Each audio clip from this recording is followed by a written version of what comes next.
Welcome to Reread, where I'm rereading the expanded universe, this time in chronological order. And folks, I am on the Star Wars series, and this is the books for Infinity's End 23 to 26.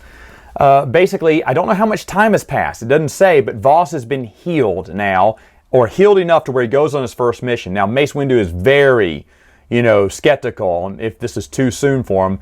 But I think it's Plo Koon says, no, he's fine. He'll do good. We gotta test him. So he goes out there and they set him undercover as a slave for Dothamir witches. And will he be able to control his, anger that's arisen now since his mind was wiped? And he befriends a Given who's another slave who eventually becomes his friend. And he finds out the witches are trying to start back up a star chamber by the Kawa. Now, as they're opening it up, it's kind of distorting space around the planet, around the system. And the Jedi were going to send an extraction team to go get Voss eventually after he did his recon, bring him back and see what was going on, and then send a task force. But now they can't even get in there because something's going on in that quadrant and you can't set hyperspace routes there. They don't really explain that, but something with the star chamber. Anyway, as they're opening up the star chamber, somehow they figure out how to use it. Now, I totally forgot about this when I read it the first time, or it's been a while. They may be the first person and only people to actually figure out how to work a star chamber, because first off, you don't see those anymore, and secondly, no one knows how to operate those. So these are really smart Dothamir witches, I guess. And the Dothamir witches are going to fire on Coruscant. And Quinlan Voss saves them, defeats them all. There's a Dothamir witch who is very ugly and puggy looking, and all the other Dothamir witches made fun of her. I think this is it. Anyway, I think she's a character in this one too. But Quinlan Voss, and then she gets real beautiful. And she's been beautiful the whole time. She can just morph into this character that's old and ugly. And so she's causing havoc with her Night Sisters, but eventually she's evil too. And as Voss is kind of teaming up with her to take out the evil, Dothamir Witch Queen, it turns out that he gets betrayed and she's going to destroy Coruscant either way. Now, Voss fights her, captures her. The Jedi are skeptical that they think they've lost Voss forever, but he shows back up and is ready to report to the Jedi, and Mace is kind of surprised, like, "Oh, Voss, you're here. Yeah, thanks for that vote of confidence, Mace," is probably what he should have said. But that was kind of interesting. I didn't know that they had actually gotten a star chamber operational. You don't see much about this in the expanded universe at all. So that was something, rereading it this time, that I just totally forgot. But I will give a big critique about this series, is that it has horrible art. Quinlan Voss is drawn with this big square jaw a lot of the times, always moving this way or moving that way. He looks awful, like a caveman, really. And the lightsaber battle with him and that Dothamir witch is really weird. Like, she's turned to the side, and he's like she's almost like posing, and he's like striking really hard, kind of jumping to the edge there, or she's just kind of. I don't know. I was like, why are they in those weird poses? Or she's like, I can't do it here, but she's like, like this, and he's chopping down from his angle. I'm like, what is going on? The artwork is horrendous. Okay, let's move on to the next one here. It's Bounty Hunters, Aurra Sing, written by Tim Truman, of course, because he is. I mean, this is back when people thought Aurra Sing was going to be the next Boba Fett, and she's not, because she's very, can you blame Tim Truman on this? I don't know. She is written very repetitively.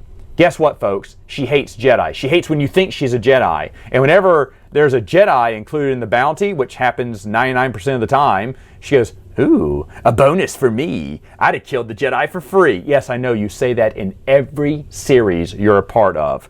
So here, she's called on a job to take out a Twi'lek male with red eyes. I guess there is no Jedi there, but he's a Twi'lek male. He's addicted to some kind of spice that gives him red eyes. She's like, but watch out, there's 2 or 3 Shido who are pretending to be him, so you got to hit the right one. And it's this girl that is from this monastery that's put out a hit on him. And so she goes out to kill the 2 fake ones and the real one. She kills 2 of them, finds out they're all Shido. The third one, she finds out it's Shido too, and she's very confused. Wait, there are 3 Shido? 3 people pretending to be him? Well, where is he? Where is this Twi'lek? And then we find out that the little blind monk girl is actually the male Twi'lek. He got surgery to remove his Laku to look like a human. Then he got some other type of surgery to look like a female human. Hey, the first trans person in the EU.